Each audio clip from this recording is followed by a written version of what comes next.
Assalamualaikum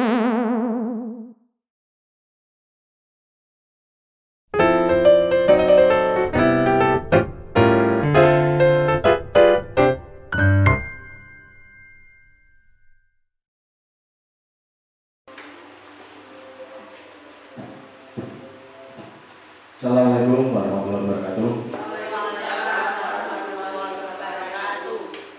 Selamat siang Bapak Ibu, terima kasih atas waktunya merelakan waktu untuk mengikuti kegiatan diseminasi modul 1.4 budaya positif dalam rangka untuk memenuhi tugas calon guru bergerak angkatan 7. Yang pertama saya mengucapkan terima kasih pada Ibu Kepala Sekolah atas atensinya, atas dukungannya dan semuanya, sehingga pada kesempatan kali ini saya diperkenankan untuk melakukan kegiatan diseminasi. Bapak Ibu Guru SD Kasepuan 02, terima kasih atas waktunya. Pada kesempatan kali ini tidak usah perkenalan karena sudah kenal semuanya. Nah, ini profil saya, foto saya sudah terlihat di sini ya. Ini sama dengan yang ada di depan di Bapak Ibu. Jadi jangan dikira ini siapa, ini adalah saya sendiri. Ya, nama saya Sony Wicaksono, calon guru bergerak angkatan 7. Nah, alhamdulillah sudah kenal semua. Baik, langsung saja untuk kegiatan pada hari ini. Satu agenda, yaitu kegiatannya diseminasi modul 1.4 budaya positif.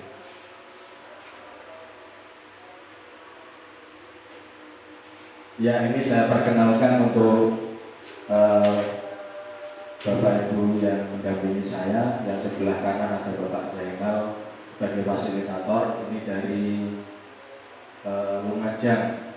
Terus untuk yang PP atau pengajar praktiknya Ibu Budi Astuti, ini dari SMP 2 Warongsem yang kemarin sudah kunjungan pendampingan individu yang pertama kemarin di Ibu KSD sudah ke Pangandaran, itu piantunya Bu Budi Astuti. Ya, Bapak Ibu, pada modul 1.4 ini di program guru bergerak ada materi budaya positif yang akan saya sampaikan, berbagi pengalaman baik berkaitan dengan program guru bergerak. Ini ada pengertian budaya positif, yaitu terbentuknya warga sekolah yang saling mendukung, saling belajar, saling bekerja sama, sehingga tercipta kebiasaan baik dan menumbuhkan karakter baik pada seluruh warga sekolah.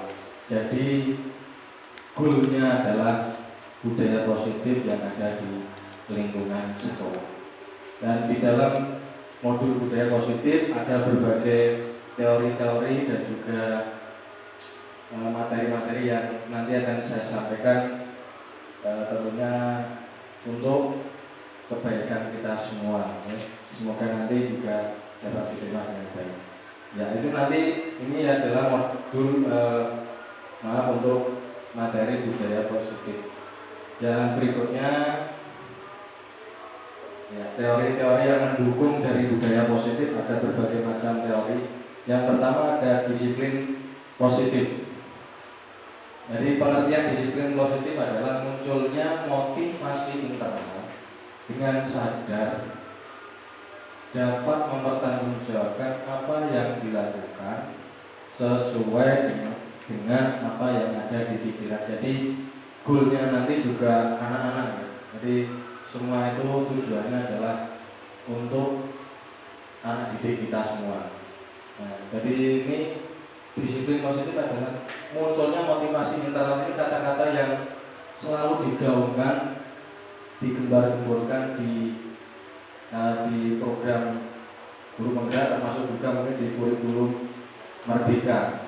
Jadi arah daripada ke depan adalah anak-anak tidak sekedar dia itu takut atau mengikuti kegiatan karena aturan, karena motivasi dari luar, tetapi anak-anak itu sekolah tahu, oh aku tujuanku sekolah seperti ini. Itu memang sudah dari dalam dirinya sendiri. Itu nanti yang digaungkan sehingga betul-betul itu menjadi pembelajaran yang bermakna bagi anak-anak.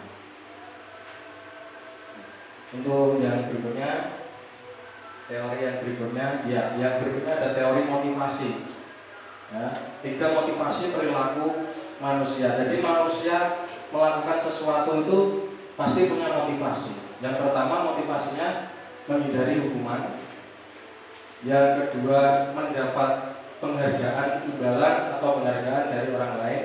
Yang ketiga menjadi orang yang mereka inginkan dan menghargai diri sendiri dengan nilai-nilai yang mereka percaya. Jadi tetap peserta didik nanti diarahkan goalnya juga untuk yang poin ketiganya. Jadi dia sudah tidak berdasarkan hukuman, tidak berdasarkan kepingin mendapat imbalan, ujian dari bapak ibu guru atau sebagainya, tetapi sudah dari mereka sendiri yang mereka inginkan dan juga dengan nilai-nilai yang mereka percaya.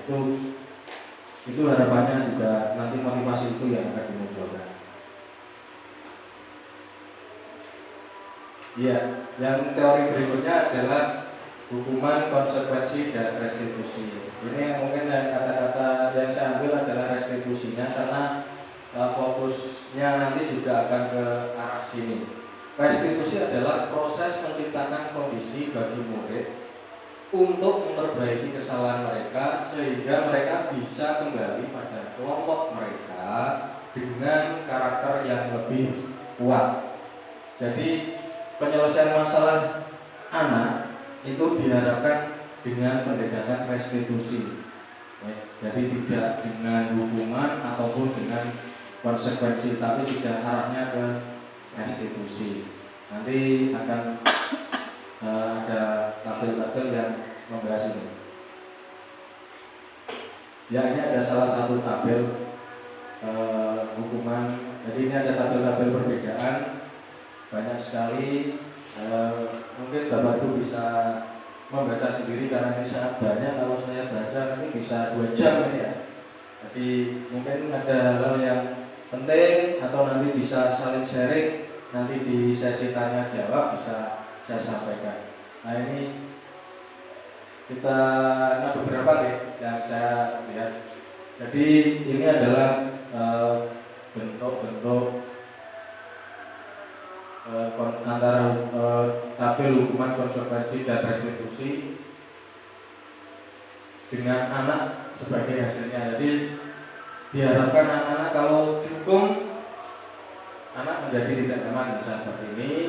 Kalau konsekuensi juga anak tidak nyaman juga, atau anak nyaman tetapi jangka waktu pendek. Nah, sedangkan kalau restitusi diharapkan sudah menguatkan anak untuk jangka panjang. Ini salah satu contoh. Ini untuk tabel lanjutannya. Ya, ini agak jelas. Nggak jelas seperti saya ini, berarti nggak jelas. Iya. Oh, ya. Jadi itu juga tabel saya bacakan dari sini ya. Hukuman, konsekuensi, di sana ada saya contohkan. Nah ini contoh-contoh. Kalau hukuman, perilaku pasif agresif meningkat.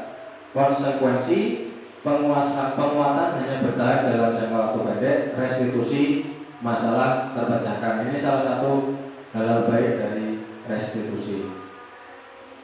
Terus untuk contoh-contoh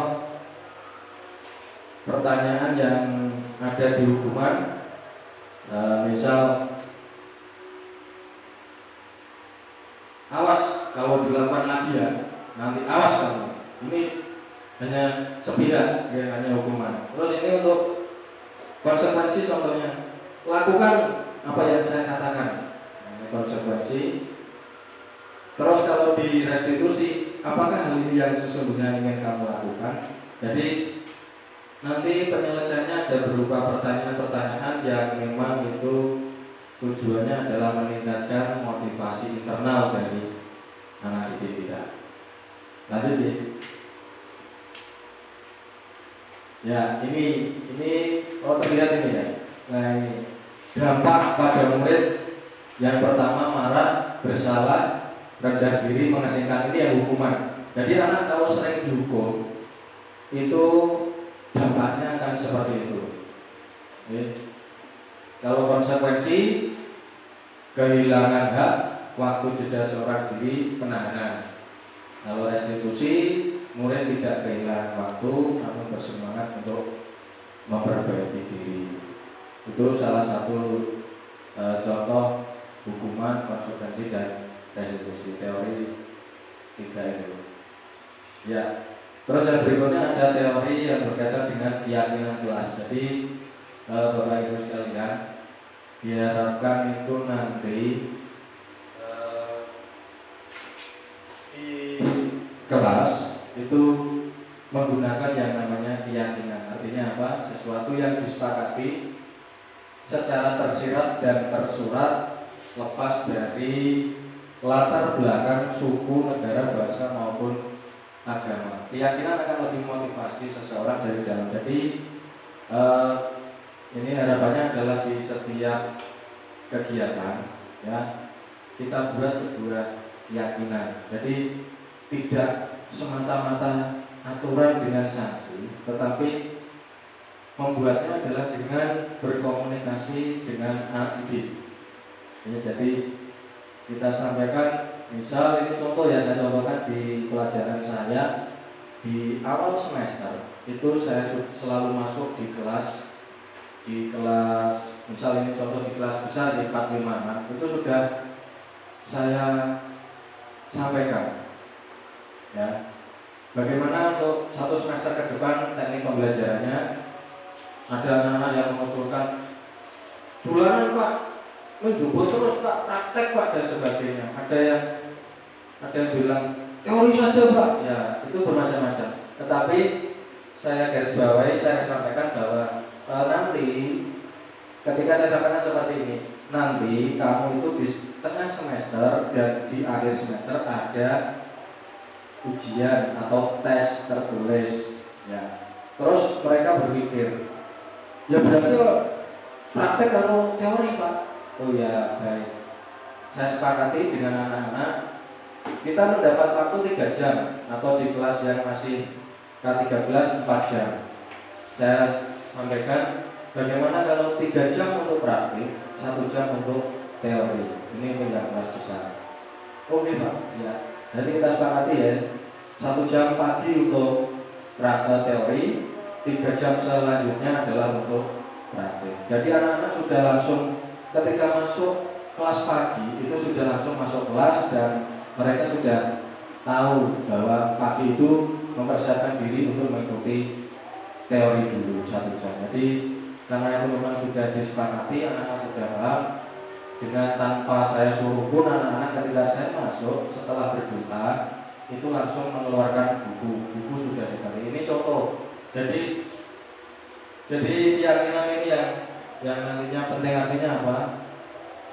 Karena ini kita komunikasi dengan anak-anak. Jadi kita tahu, oh betul-betul itu yang kita semua inginkan. Makanya kalau sekedar peraturan yang buat kita, betul, kita yang buat aturan, kita tempelkan. Anak-anak tidak dilibatkan. Artinya anak-anak hanya mematuhi aturan. Jadi masih memikirkan untuk motivasi dari luar. Dia masih tadi yang teori yang pertama tadi ya, menghindari hukuman atau ketidaknyamanan. Jadi itu salah satu teori pendukung dari budaya positif. Untuk selanjutnya, ya ini ada untuk teori tentang kebutuhan dasar manusia. Ya, jadi ngopo toh jajane. Nah, butuh apa? Jadi ini yang pertama adalah untuk bertahan hidup. Jadi manusia bergerak itu untuk bertahan hidup, untuk melakukan sesuatu untuk bertahan hidup, misalnya makan atau minum, terus dan sebagainya. Terus yang berikutnya ada kasih sayang. Dia melakukan sesuatu atas dasar ingin mendapat kasih sayang dari orang-orang yang ada di sekitarnya. Yang berikutnya ada penguasaan, ada kesenangan, ada kebebasan. Nanti akan ada penjelasannya. Nah, ini untuk menjelaskan kebutuhan dasar manusia dan dunia berkualitas. Ini ada satu kasus yang saya contohkan ini ya. Jadi Ibu ini guru kelas 2 di SD Kasopan. Ini mungkin kalau ada kesamaan nama juga jangan hanya sekedar contoh. Jadi ini bingung menghadapi pula salah satu murid di kelasnya, Panji. Ini adalah konfliknya adalah Ibu Weni, guru kelas 2 dengan muridnya yang bernama Panji. Beberapa anak di kelas 2 datang padanya mengeluhkan Panji yang seringkali minta bekal makan siang mereka dengan paksa. Ini jadi kejadiannya itu sudah ada laporan dari Naura, dari siapa itu yang kemarin melapor itu ternyata makan siangnya itu diminta paksa oleh Panji. Nah, ini ada pertanyaan nanti yang akan menuju ke kebutuhan dasar manusia. Kira-kira misal jika ada sebut barangkali mungkin ada yang mau berkontribusi, apa yang akan Anda lakukan dan kira-kira apa alasan Panji? Mungkin ada Bapak Ibu yang ingin berkontribusi. Nah, kira-kira kalau ada kasus seperti itu bagaimana ini Ibu Mary? Apakah berkenan untuk menyampaikan pendapatnya? Tidak? Oke, tidak. Baik. Kalau tidak ada berarti langsung saya sampaikan ya. Iya, ini adalah kebutuhan dasar manusia dengan contoh kasus Bu Weni dan Panji versus Panji ini ya ceritanya Bu. Ya, yang pertama adalah si Panji itu berkaitan dengan kebutuhan bertahan hidup ini yang pertama.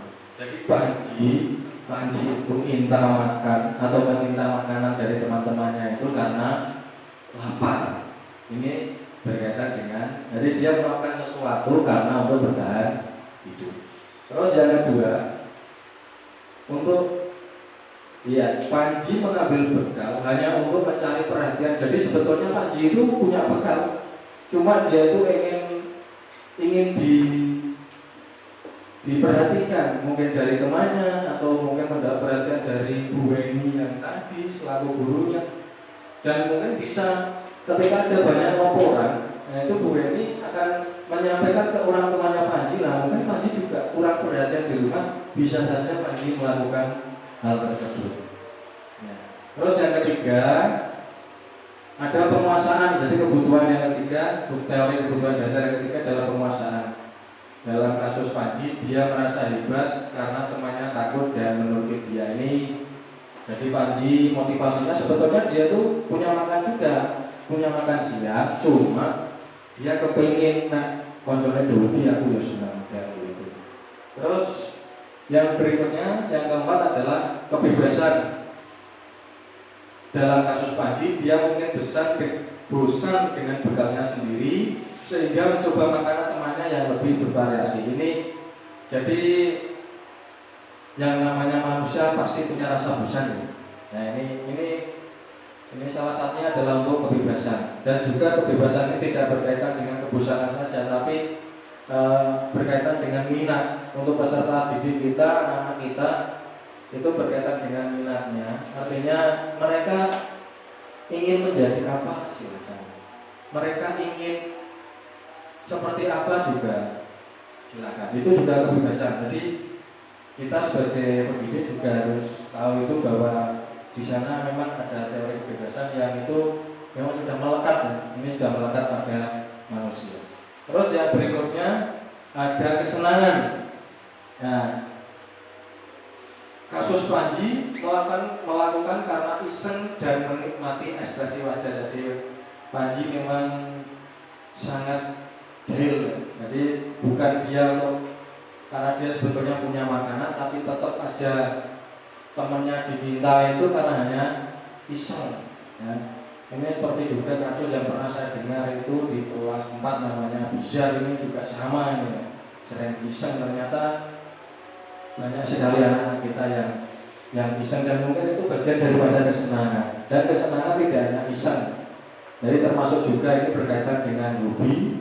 Bisa juga artinya misal ada anak yang suka sepak bola, mereka setiap istirahat bal-balan, pagi bal-balan, sore bal-balan, seolah-olah pikiran mereka adalah sepak bola saja. Itu bagian daripada memenuhi kebutuhan di bidang kesenangan mereka. Nah, itu teori tentang kebutuhan dasar, dan yang ini dunia berkualitas. Kalau dunia berkualitas adalah sebetulnya tempat khusus dalam pikiran. Jadi dari sana tempat Anda menyimpan gambaran representasi dari semua yang Anda inginkan, bisa berisi orang, hal apa saja yang terbaik dalam hidup, dan membuat Anda bahagia dan terpenuhi kebutuhan dasar Anda. Jadi ini tentunya adalah dalam diri kita masing-masing ya. Bagaimana kita menciptakan dunia berkualitas itu dari pikiran kita. Jadi makanya kesehatan pikiran itu juga sangat penting. Salah satunya adalah ini ya, untuk menciptakan dunia yang berkualitas. Ya, teori yang berikutnya adalah 5 posisi kontrol. Ini yang sering kita lakukan di sekolah ya, Bapak. Jadi ini semua mungkin pernah kita lakukan untuk anak-anak didik kita ketika ada anak-anak yang bermasalah. Ada 5 posisi kontrol yang ada di teori di budaya positif. Yang pertama adalah penghukum, ya, menggunakan hukuman fisik atau verbal. Kata-katanya seperti itu: patuhi aturan saya, awas, ini seperti saya sendiri, karena saya selalu sehari kemarin saya sharing di guru bergerak itu, saya pernah mengatakan bahwa saya di posisi yang ini. Ternyata banyak sekali pemikiran yang ternyata lebih baik daripada ini. Terus yang kedua adalah membuat merasa bersalah. Jadi anak-anak seolah dibuat ketika bermasalah, seolah dibuat bersalah. Nah, biasanya kita kalau tadi penghukum dengan nada yang keras ya, kalau membuat bersalah biasanya dengan pendekatan dengan nada yang relatif lebih lembut. Seperti itu contoh, kamu sudah berjanji, kenapa mengecewakan Bapak? Nah ini, jadi seolah-olah itu anak itu yang salah ya, dan sangat tertekan sebetulnya. Seolah-olah itu dengan suara yang lembut, tapi ternyata ketika diteliti itu ada sangat tertekan, menekan. Terus yang berikutnya adalah teman, menggunakan hubungan baik dan humor. Ayo bantulah demi Bapak ya. Ini pendekatan yang membawa kita menjadi seperti temannya. Jadi kita memerintah seperti teman. Ayo bantulah demi Bapak ya. Seolah-olah kita itu temannya. Terus yang berikutnya ada pemantau. Ini yang mengawasi dan bertanggung jawab atas perilaku orang, suara datar, bahasa tubuh formal. Ini contoh katanya adalah dengan kamu terlambat 15 menit, sudah mengerti konsekuensinya ya kan? Karena di situ sudah ada aturan bahwa yang terlambat 15 menit, nanti 15 menit mengganti pelajaran di waktu istirahat. Ini seperti ini. B, dia masih mematuhi aturan, menggunakan aturan, pakai konsekuensi. Terus yang terakhir, nah ini yang nanti diharapkan untuk Bapak Ibu guru saat ini adalah di posisi yang ini, manajer ya. Jadi posisi guru berbuat sesuatu bersama murid, mempersilahkan murid mempertanggungjawabkan perilakunya, mendukung murid agar menemukan solusi atas permasalahannya sendiri. Ini juga seperti dari pemikiran Ki Hajar Dewantara, Guru yang Dayani, Engarso Songkulodo, Emadu Mangkaso, Kebudayaan ini juga sudah mendekati itu. Jadi kita membersamai anak-anak, jadi memecahkan masalah bareng dengan anak-anak, dan harapannya adalah anak-anak muncul motivasi dari dirinya. Jadi dia tahu, artinya dia melakukan sesuatu itu betul-betul tahu kan konsekuensinya apa dan bagaimana itu tahu. Jadi tidak hanya dia melakukan sesuatu, tapi betul dia tahu apa yang dia lakukan. Itu untuk teori yang posisi kontrol. Ya, ini ada, burung, bukan seperti saya. Nah ini, ya, saya bacakan saja dari sini ya. Guru untuk motivasi untuk mendukung, ya, guru menghardik, menunjuk-nunjuk, menyakiti, menyindir. Kalau pembuat merasa bersalah, berceramah, menunjukkan kekecewaan. Teman membuatkan alasan-alasan untuk murid-muridnya. Jadi selalu beralasan. Pemantau menghitung dan mengukur, ini biasanya dengan aturan yang sudah dibuat. Kalau manajer mengajukan pertanyaan-pertanyaan, hasilnya penghukum memberontak, pendendam, menyalahkan orang lain. Jadi anak yang biasa dihukum itu dimungkinkan akan kedepannya itu akan memberontak, akan jadi pendendam, dan sering sekali menjadi menyalahkan orang lain. Jadi, terus untuk pembuat merasa bersalah, anak yang sering dibuat merasa bersalah itu akan menyembunyikan itu berarti berbohong ya, dan juga menyangkal. Kalau terus untuk hasil dari pendekatan teman, posisi kontrol teman, nanti anak akan ketergantungan. Jadi selalu tergantung pada kita karena tergantung pada yang menyuruh. Terus untuk posisi kontrol pemantau, hasilnya adalah anak akan menyesuaikan diri bila diawasi. Jadi kalau diawasi dia akan tenang, kalau tidak diawasi akan bubar.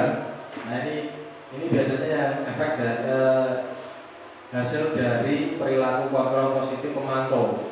Nah terus yang terakhir ini hasil dari posisi kontrol ke manajer adalah menguatkan watak atau karakter, karena yang dimunculkan adalah motivasi dari dalam diri mereka. Betul. Ya, ini dapat juga bagi murid. Nah ini untuk penghukum, dia akan cenderung mengulangi kesalahan, perilakunya menjadi agresif. Pembuat merasa bersalah, dia akan merasa rendah diri, gagal dan tidak berharga. Teman tergantung, tidak mandiri dan tidak bisa memutuskan.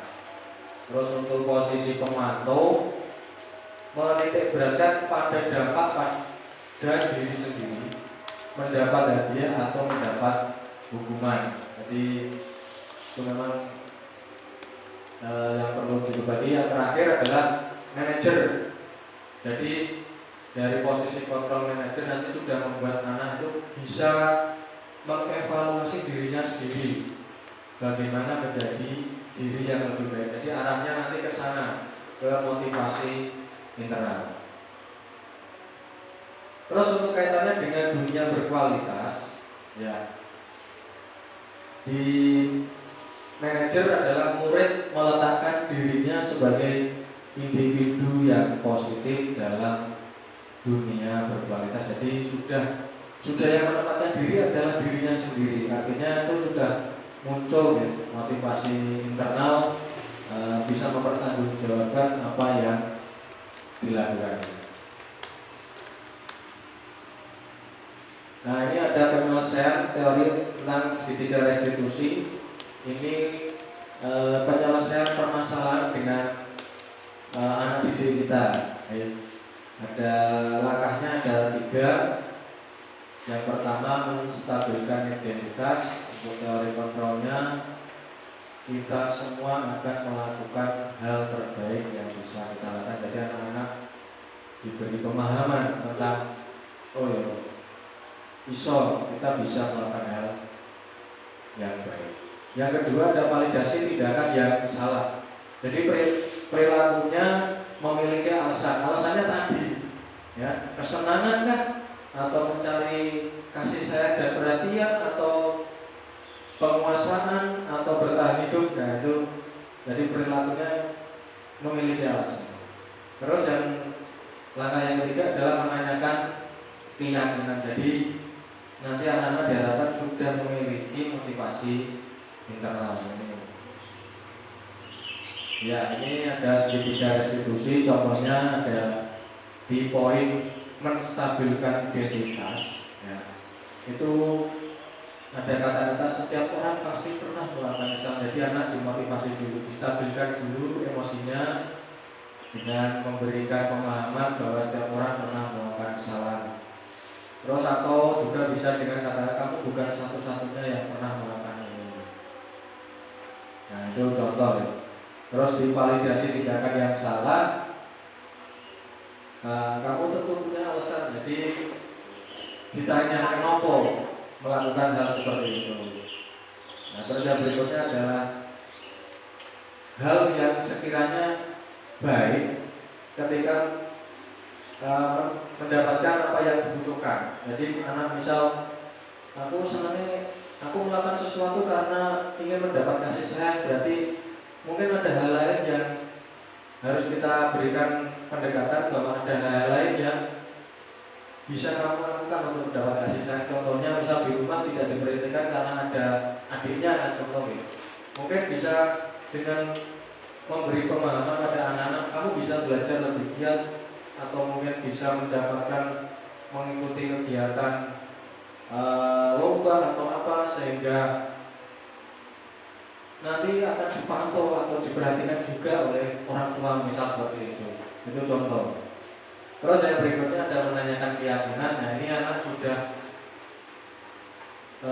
tahu kamu ingin menjadi orang yang seperti apa. Jadi anak itu sudah, oh ya, aku mau koyong ini, berarti besok aku kudu orang koyong ini. Nah, itu sudah dari anak sendiri sudah bisa keluar motivasi yang seperti itu. Kalau memang belum keluar, tentunya anak-anak bisa dengan pendampingan kita bisa dekatkan untuk ke arah yang sama. Ya, ini ada rancangan tindakan aksi nyata ini yang saya lakukan, juga saya upload di tugas saya. Ini jadi saya mempunyai program mewujudkan budaya santun di SD Kasukuan 02. Jadi saya ada program seperti itu. Tujuannya adalah peserta didik memahami pentingnya sikap santun, terus kerjasama dan kolaborasi antar seluruh warga sekolah, terciptanya motivasi intrinsik peserta didik. Ini tujuan saya. Latar belakangnya adalah budaya positif itu lingkungan positif yang terdiri dari keluarga yang saling mendukung, ya seperti tadi. Itu salah satu tujuan saya. Latar belakangnya adalah menciptakan budaya positif di sekolah. Terus untuk tolak ukurnya, peserta didik bersikap santun di sekolah, di rumah, dan di masyarakat. Jadi harapannya tidak dari sekolah kita nantinya itu bisa menjadi ke lingkungan masyarakat juga. Jadi goalnya juga dia bisa hidup di masyarakat dengan karakter baik, terutama karakter santun. Tolak ukur yang kedua adalah pendidik menjadi teladan santun. Jadi harapannya kita sebagai pendidik diharapkan itu benar-benar menjadi contoh baik bagi anak didik kita. Yang ketiga adalah berkurangnya tindakan tidak berfungsi peserta didik. Jadi dengan sikap santun harapannya ada juga anak-anak itu sudah mengurangi tindakan yang tidak baik pada anak. Terus untuk lini masa kegiatan yang akan saya lakukan, saya programkan adalah Jadi di minggu pertama Januari ada diskusi bersama untuk menentukan program perwujudan budaya santun di sekolah. Terus yang minggu kedua ada Bapak Ibu guru berusaha menjadi contoh. Ini salah satu program. Kalau dari minggu pertama Mas sudah menjadi contoh baik santun misal di saya.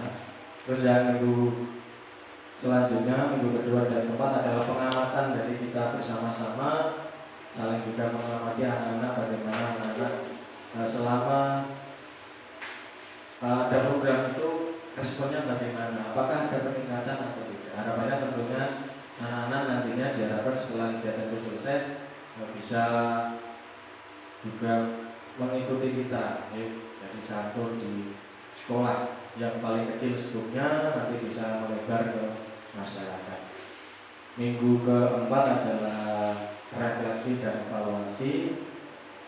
Yang terakhir adalah konsistensi. Jadi harapannya kita semua itu diharapkan bertindak baik dengan konsisten. Ini yang mungkin juga agak sulit. Artinya saya sendiri merasakan koyone iki mulang apa bertindak yang benar yang sekolah koyone kok dong-dongan. Saya juga merasa seperti itu.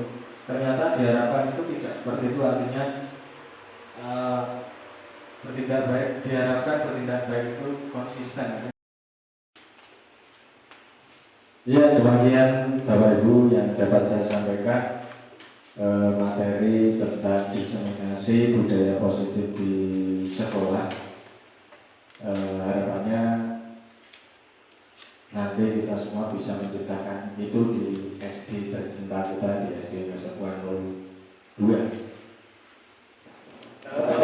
Setelah ini saya buka untuk sesi tanya jawab. Barangkali ada hal-hal yang masih perlu ditanyakan pada saya. Monggo, barangkali ada yang ditanyakan, angkat tangan. Monggo. Beda, monggo beda.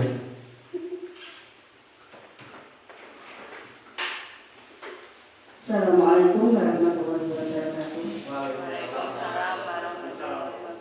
Sebelumnya saya ucapkan terima kasih kepada Bapak narasumber atas waktunya. Dari materi yang disampaikan tadi oleh Bapak narasumber Pak Soni itu sangat bagus sekali, menginspirasi bagi kita sebagai seorang pendidik, terutama berkaitan dengan budaya positif di sekolah, di mana budaya positif sekolah itu adalah kebiasaan di sekolah yang berkaitan dengan murid, agar murid tadi dapat berkembang menjadi pribadi yang kritis, penuh hormat dan bertanggung jawab. Tentunya seperti itu tadi berkaitan dengan budaya positif. Dan dari kegiatan budaya yang baik itu terutama adalah guru yang menjadi nomor satu untuk menjadikan berhasilnya. Nah, kemudian yang kami tanyakan berkaitan dengan kedisiplinan siswa yang jelas untuk menciptakan budaya positif, Pak Nge. Itu seumpama anak berperilaku kurang pas dengan tata tertib yang telah dibuat pada sekolah tersebut, maka kaitannya dengan teguran, kemudian kaitan dengan sanksi yang diberikan kepada siswa, itu penerapannya bagaimana. Kemudian yang ingin kami tanyakan, bagaimana perbedaan tentang hubungan, konsekuensi dan restitusi berkaitan dengan budaya positif yang ada di sekolah. Terima kasih.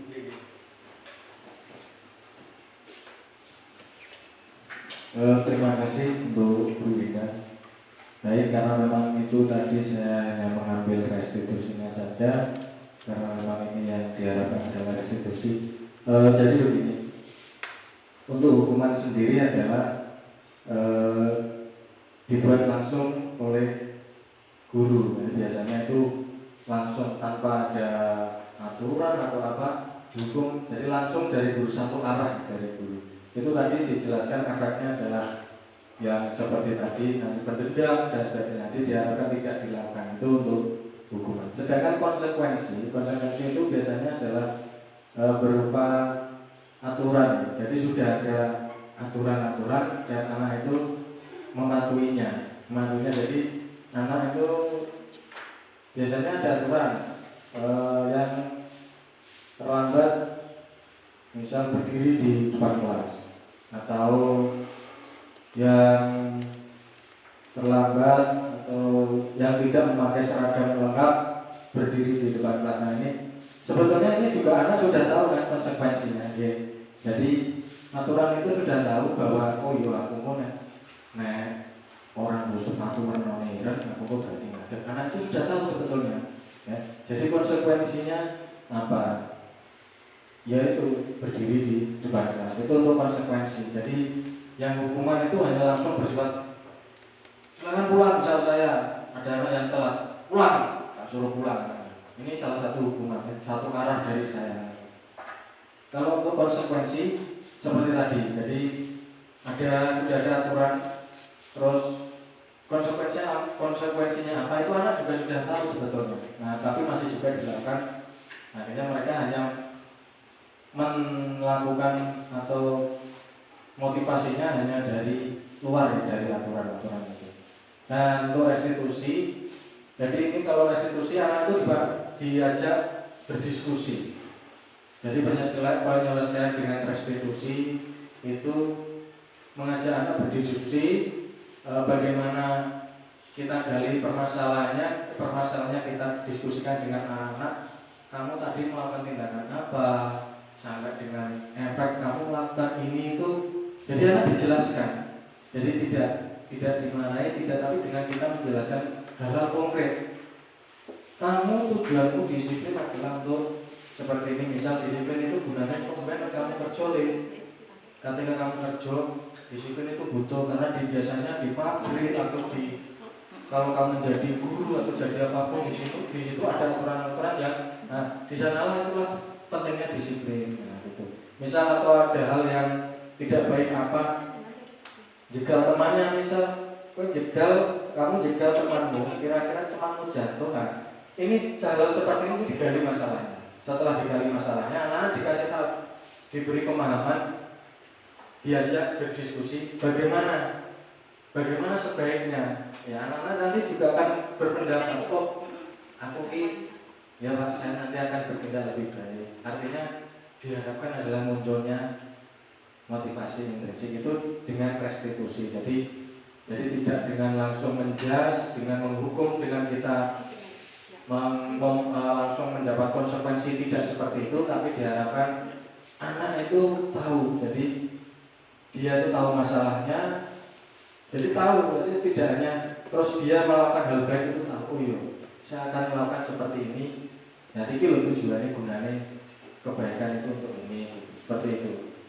Maka gitu ya. Dan bapak ibu yang lain. Barangkali masih ada yang mau ditanyakan. Kalau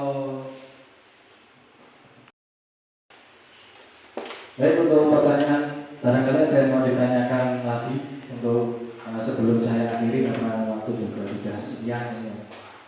Monggo, Bu. Mungkin 2 slide dulu mungkin ya. Kalau waktunya masih nanti sebenarnya.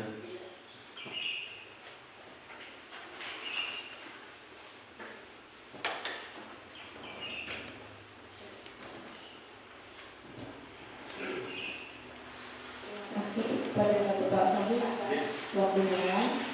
Terima kasih ya atas tadi yang sudah disampaikan terkait dengan hukuman, konsekuensi, dan restitusi. Jadi di teori budaya positif ini yang mau saya tanyakan adalah ada contoh realnya Pak, contoh real penyelesaian dengan teori restitusi itu bagaimana? Mungkin Bapak bisa menjelaskan contoh realnya. Terima kasih sebelumnya.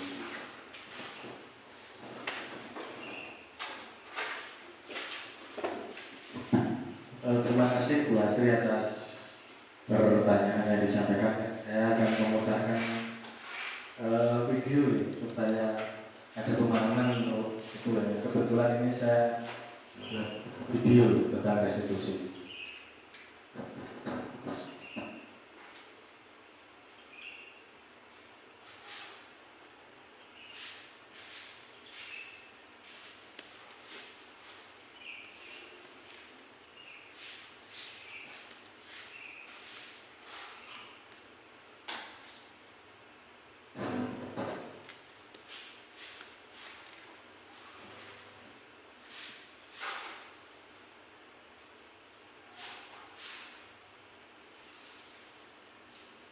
Dan kalau tidak ada suaranya.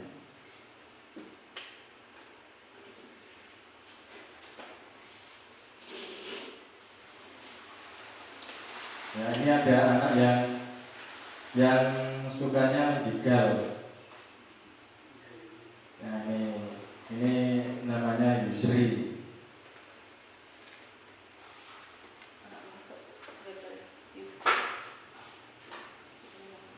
Ya.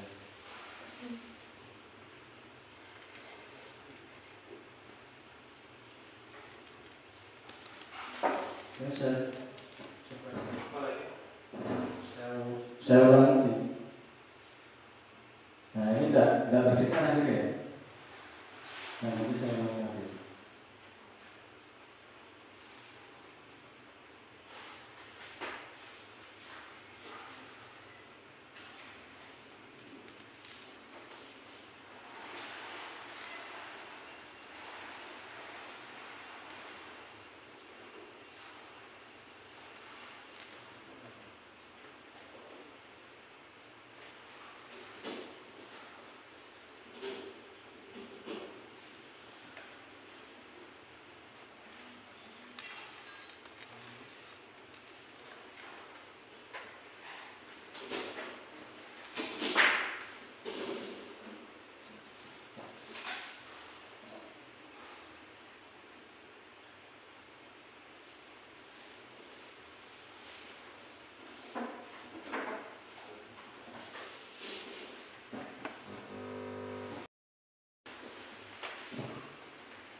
Ya, ini ada contoh video yang akan saya tampilkan. Oh, ternyata tidak keluar suaranya ya.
Mohon maaf Bapak Ibu, tadi videonya tidak tampil di LCD, tidak saya tampilkan di percakapan penyelesaian permasalahan dengan restitusi.